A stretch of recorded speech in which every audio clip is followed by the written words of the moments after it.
నేను మీతో ఒక మాట మనవి చేస్తాను, కొంచెం జాగ్రత్తగా పట్టుకునే ప్రయత్నం చెయ్యండి. ఒక శివలింగానికి అభిషేకం చేసిన వాళ్ళకి ఫలితం వస్తుందా, చూసిన వాళ్ళకి ఫలితం వస్తుందా, రుద్రమంత్రాల్ని జపం చేస్తే వస్తుందా, రుద్రమంత్రాన్ని పైకి చదివితే వస్తుందా అని అడిగారు అనుకోండి, ఈ అనుమానం వస్తుందని యజుర్వేదంలో శ్రీరుద్ర ప్రారంభంలోనే దీనికి వివరణం చేశారు. అసలు శివలింగానికి అభిషేకం చేస్తే లోకం ఎందుకు చల్లబడాలి అంటే, అక్కడ జరుగుతున్నటువంటిది కేవలం శివలింగానికి అభిషేకం అని అనుకోకూడదు. శివలింగానికి ఒక లక్షణం, అది 5 వైపులకి చూస్తుంది. కరచరణాదులతో ఒక మూర్తి ఉందనుకోండి, కాళ్ళు చేతులతో, అది వెనక్కి చూస్తుందని చెప్పకూడదు, తప్పు. ఎందుచేతనంటే వెనక్కి కళ్ళు పెట్టరు, వెనక నుంచి పూజ ఉండదు. కరచరణాదులతో ఉన్నటువంటి మూర్తి ఉన్న దేవాలయంలోకి వెళ్ళి వెనక కూర్చుని పూజ చెయ్యకూడదు, అది నిషిద్ధం శాస్త్రంలో. నేను ఏదో బాలా త్రిపుర సుందరి అమ్మవారి దేవాలయానికి వెళ్ళి అమ్మవారి పక్కన కూర్చుని కుంకుమార్చన చెయ్యాలి తప్ప అభిముఖంగా కూర్చుని పూజ చేసేటటువంటి అధికారం అసలు దేవాలయంలో పక్కన పెట్టండి, ఇంట్లో కూడా లేదు. ఇంట్లో కూడా మీ పూజా మందిరానికి అభిముఖంగా కూర్చుని మీరు పూజ చేస్తే కొత్తగా ఫలితం వచ్చే మాట దేవుడెరుగు, కానీ మీకున్నటువంటి తేజస్సుని హరించేస్తాడు ఈశ్వరుడు. కారణం ఏమి అంటే, నేను విశేషమైన తేజోవంతమైన దీపం వంక అలా చూశాను అనుకోండి, నా కంటికి చూసే శక్తి సన్నగిల్లుతుంది, కాసేపు చీకటిగా ఉంటుంది. ఎందుకంటే దాని శక్తి ముందు నా కంటి శక్తి చాలదు, ఈ వెలుతురు ఆ వెలుతురు ముందు నిలబడలేదు. అలాగే మన తేజస్సు ఈశ్వర తేజస్సు ముందు నిలబడదు. కాబట్టి ఏది ఎక్కువ తేజస్సు అది తక్కువ తేజస్సుని హరిస్తుంది. మీరు పూజలో ఎంతసేపు అభిముఖంగా కూర్చున్నారో అంతసేపు మీ తేజస్సుని ఈశ్వరుడు హరిస్తాడు. అయితే ఒక్క ఉపకారం జరుగుతుంది, ఇంట్లో సింహాసనంలో ఉంటాడు కాబట్టి రక్షిస్తూ ఉంటాడు. అందుకే అభిముఖ పూజ లేదు. భగవంతుడికి ఎదురుగుండా కూర్చుని పూజ చేయడం అనేటటువంటిది పరమ అశాస్త్రీయమైనటువంటి పూజ. అసలు అటువంటి పూజ చేయకూడదు, ఎక్కడా జరగకూడదు. దేవాలయంలో కూడా అర్చన చేసేటప్పుడు ఒక పక్కకి కూర్చుని అర్చన చేస్తారు, దక్షిణ దిక్కుని చూడకుండా. దక్షిణ దిక్కుకి చూడకుండా చెయ్యాలి పూజ. చేసే నమస్కారం దక్షిణానికి వెళ్ళకూడదు. ఒక్క సంధ్యావందనం చేసినప్పుడు దిగ్దేవకారంలో తప్ప ఇతర కార్యముల యందు దక్షిణ దిక్కుకి నమస్కారం లేదు. అందుకే మహాత్ములు శరీరం విడిచిపెట్టినప్పుడు వాళ్ళ యొక్క సమాధి మీద శివలింగం ఉంచితే అధిష్టానం అంటారు, తులసి చెట్టు ఉంచితే బృందావనం అంటారు. అధిష్టానానికి కానీ బృందావనానికి కానీ వెళ్ళి నమస్కారం చేసినప్పుడు దక్షిణ దిక్కెటు అని అడిగి నమస్కారం చెయ్యాలి. మన ఇష్టం వచ్చినట్లు నమస్కారం చేస్తే అది యమధర్మరాజు గారికి ఎడుతుంది. ఆయన దక్షిణ దిక్కుకు అధిపతి. ఆయన ప్రీతి చెందాడనుకోండి, ఆయన ఇవ్వవలసిన అనుగ్రహం ఆయన ఇస్తాడు. అది మనకి ఆమోదయోగ్యం కాదు. కాబట్టి అంటే ఏమంటే మరి ఎప్పటికీ చచ్చిపోకూడదా అంటే, త్రయంబకం యజామహే సుగంధిం పుష్టివర్ధనం ఉర్వారుకమివ బంధనాన్ మృత్యోర్ముక్షీయమామృతాత్. ఈ శరీరము ఋతుమంతము కావాలి అంటే దీనిలో ఉండి ధర్మానుష్ఠానం చేసి భక్తితో జీవించి భక్తితో కూడినటువంటి కర్మాచరణము వలన ఈశ్వరుని యొక్క అనుగ్రహంగా జ్ఞానాన్ని పొంది ఆ జ్ఞానము వలన ఈ శరీరము నేను కాదు ఆత్మ అనేటటువంటి అనుభవంలోకి వచ్చి తాను ఆత్మగా ఉండి శరీరం పడిపోతున్నప్పుడు ఏ విధమైనటువంటి ఉద్వేగం లేకుండా సాక్షిగా చూస్తూ శరీరాన్ని విడిచిపెట్టాలి. అది ఎలా విడిచిపెట్టాలి అంటే, ముచిక నుంచి చాలా తొందరగా తనంత తాను విడిపోయే పండు ఈ లోకం మొత్తం మీద ఒక్కటే, దోసపండు ఒకటే విడుతుంది. అలా దోసపండు నేల మీదే కాస్తుంది. దోసపండుని పందిరి ఎక్కించరు, దోసపాదు నేల మీదే పాకుతుంది. దోసకాయ పెద్దదైపోయి రంగు మారిపోయి పచ్చగా అయిపోతుంది. పసుపచ్చగా అయిపోయిన దోసపండు ముచిక నుంచి ఎప్పుడు విడిచిపెట్టిందో మీకు తెలియదు. మీరు దగ్గరకి వెళ్ళి పండుని కదిపితే తెలుస్తుంది ముచిక వదిలిపెట్టింది అని, అప్పటి వరకు తెలియదు. అందుకే సనాతన ధర్మంలో చూడండి, ఎక్కువగా ఒక మాట వాడతారు, ఆయన పండిపోయారండి అంటారు, పంటలు పండాయండి అంటారు, పిల్లలు ఆడుకుంటే పంటలు వేసుకోండి అంటారు. ఆఖరికి పరమపద సోపాన పఠము అని ఒక పఠంలో ఆట ఆడితే నా పిక్క పండిపోయిందంటారు.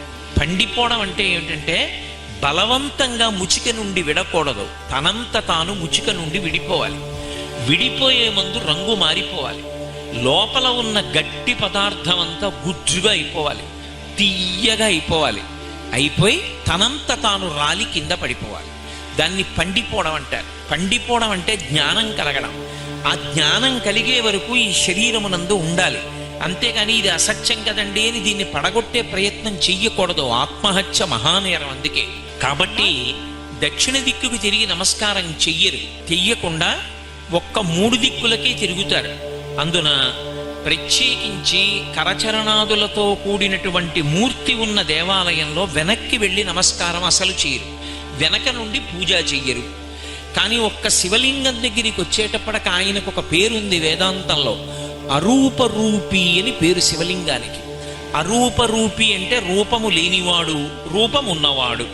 అక్కడ ఏ రూపం లేదా అంటే ఓ రూపం ఉంది. రూపం ఉంది కదా అని కాళ్ళు చేతులు చెవులు ముక్కు నోరు ఉన్నాయా అంటే లేవు. రూపం లేదా అంటే రూపం ఉంది. రూపం ఉంది అందామంటే రూపం లేదు. 2 భిన్న ప్రకృతులు ఏకకాలమునందు ఆవిష్కరింపబడ్డాయి కాబట్టి అరూపరూపి అని పిలుస్తారు శివలింగాన్ని. శివలింగాన్ని పూజ చేసేటప్పుడు మొట్టమొదట కళ్ళు మూసుకుని ఒక భావన చెయ్యకుండా అభిషేకం మొదలు పెట్టకూడదు. ఏ భావన చెయ్యాలి అని అడిగారు. నువ్వు కూర్చున్న శివలింగం ఎప్పుడు గుండ్రగా ఉంటుంది. అలా ఉండకుండా ఉంటే శివలింగం పానవట్టం ఎప్పుడు ఉత్తరానికే ఉండాలి శివలింగానికి. అలా కాకుండా ఉందనుకోండి, అది కూర్చున్న శివలింగం, నించున్న శివలింగం, పడుకున్న శివలింగం అని 3 ఉంటాయి. అందులో అభిషేకం తీసుకోవాలి. అలా ఉన్నటువంటి 3 శివలింగాలు మీకు ఇప్పటికీ ఏకాంబరేశ్వర దేవాలయంలో కనపడతాయి. అటువంటి ప్రకృతిలో ఉన్న శివలింగాలని పిలుస్తారు వాటిని. సాధారణంగా మనం అభిషేకం చేసేటటువంటి శివలింగం మనం ఎదురుగుండా వెళ్ళి కూర్చున్నప్పుడు అభిషేకం చేసేటప్పుడు ఒక భావనతో మొదలు పెట్టాలి. గుండ్రంగా ఉంటుంది శివలింగం. ఇప్పుడు ఆ గుండ్రంగా ఉన్న శివలింగం పెరగడం మొదలుపెట్టింది అనుకోండి. ఇంత శివలింగం ఉంది, పెరిగింది, ఇంత అయింది, ఇంకా పెరిగింది, ఇంత అయింది. నేను ఇలా తిప్పడం మొదలెట్టాను అనుకోండి, పెరిగిందని. ఎంత పెరుగుతుంది? బ్రహ్మాండాలన్నీ చుట్టేస్తుంది. ఇప్పుడు నేను ఎక్కడున్నాను? శివలింగంలో ఉన్నాను. శివలింగంలో లేనిది ఏదైనా ఉందా? ఇప్పుడు శివలింగంలోకి రాలేదు అన్నది ఏదైనా ఉంటుందా? ఉండదు. మరి అభిముఖంగా కూర్చుని పూజ చేయకూడదు అని నేను అన్నాను. ఇందాక అభిషేకం చేసేటప్పుడు అటు కూర్చున్నారు, ఇటు కూర్చున్నారు, ఇటు కూర్చున్నారు, ఇటు కూర్చున్నారు. మరి ఎటు చూస్తున్నట్లు శివలింగం? అభిముఖం అంటే ఎటు చూస్తోందో దానికి ఎదురు మనం చూడకూడదు అని. ఏదో అమ్మవారి దేవాలయానికి వెళ్ళాను అనుకోండి, అమ్మవారు ఎటు చూస్తోందో తెలుస్తుంది, ఆవిడికి ఎదురుగుండా కూర్చోకూడదు. శివలింగం ఎటు చూస్తోంది? శివలింగం 5 దిక్కులు చూస్తుంది. అందుకే సజ్జోజాత అఘోర తత్పురుష వామదేవ ఈశానములని 5 ముఖాలు. 5 ముఖాలతో చూస్తాడు. తూర్పుకి చూసే ముఖం తత్పురుష ముఖం, దక్షిణాన్ని చూసేటటువంటి ముఖం అఘోర ముఖం, పశ్చిమాన్ని చూసేటటువంటి ముఖం సజ్జోజాత ముఖం, ఉత్తరాన్ని చూసే ముఖం వామదేవ ముఖం, పైకి చూసేటటువంటి ముఖం ఈశాన ముఖం. అందుకే శివలింగానికి అభిషేకం చేసే ముందు ఈ 5 ముఖాల్ని ముందు ప్రార్థన చేస్తారు మనసులో మౌనంగా. ప్రార్థన చేస్తే ఇప్పుడు మీరు శివలింగానికి ఎదురుగుండా కూర్చోకూడదని నేను అన్నాను అనుకోండి, మీరు ఎలా కూర్చోవాలి? అసలు కూర్చోడానికి అవకాశం లేదు. అందుకే శివలింగం దగ్గరికి వచ్చేటప్పటికి మినహాయింపు. మీరు ఎటు కూర్చుని అభిషేకం చేశారన్న దాన్ని తప్పట్టకూడదు. ఎటైనా కూర్చుని అభిషేకం చేసేయచ్చు. ఎందుకంటే అసలు శివలింగం ఎటు చూస్తోందో అటువైపుకి ఎదురుగా నేను కూర్చోను అంటే మీరు శివలింగం దగ్గర కూర్చోవడం సాధ్యం కాలేదు. అందుకని అన్ని వైపులా చూస్తుంటాడు ఆయన. అన్ని వైపులా చూస్తాడు, అన్నీ ఆయనలోకే వచ్చేస్తాయి. శివాభిషేకం చేసే ముందు మీరు ఎన్ని పదార్థాలు వాడారని కానీ, మంత్రం ఎంత బాగా చెప్పారని కానీ, మీరు ఎన్ని పదార్థాలతో దేని తర్వాత ఏది వాడారని కానీ అన్నదానికన్నా మీరు ధ్యానం ఏం చేశారన్న దాని మీద ప్రధానంగా ఆధారపడి ఉంటుంది. అందుకే ఆపాతాళ నభస్థలంత భువన బ్రహ్మాండమా విస్ఫురత్ జ్యోతిస్ఫాటికలింగ మౌళి విలసత్పూర్ణేందువాంతామృతై అస్తోకాప్లుతమేకమీశమనిశం రుద్రానువాకాన్ జపన్ ధ్యాయేత్ ఈప్సిత సిద్ధయే ధ్రువపదం విప్రోభిషించేత్ శివం బ్రహ్మాండ వ్యాప్త దేహాభసిత హిమరుచాభాసమానా భుజంగైః కంఠే కాలాః కపర్దాః కలిత శశికళశ్చండకోదండహస్తాః త్రిక్షా రుద్రాక్షమాలా సొలలిత వపుష సంభవా మూర్తిభేదాః రుద్రాశ్రీ రుద్రసూక్త ప్రకటిత విభవాన ప్రయచ్చస్తు సౌఖ్యం. అది నమకం మొదలు పెట్టరు. చమకంలోంచి శంచమే మయశ్చ మే అనుకామశ్చ మే కామశ్చ మే సౌమనసశ్చ మే భద్రంచ మే శ్రేయశ్చ మే వస్యశ్చ మే యశశ్చ మే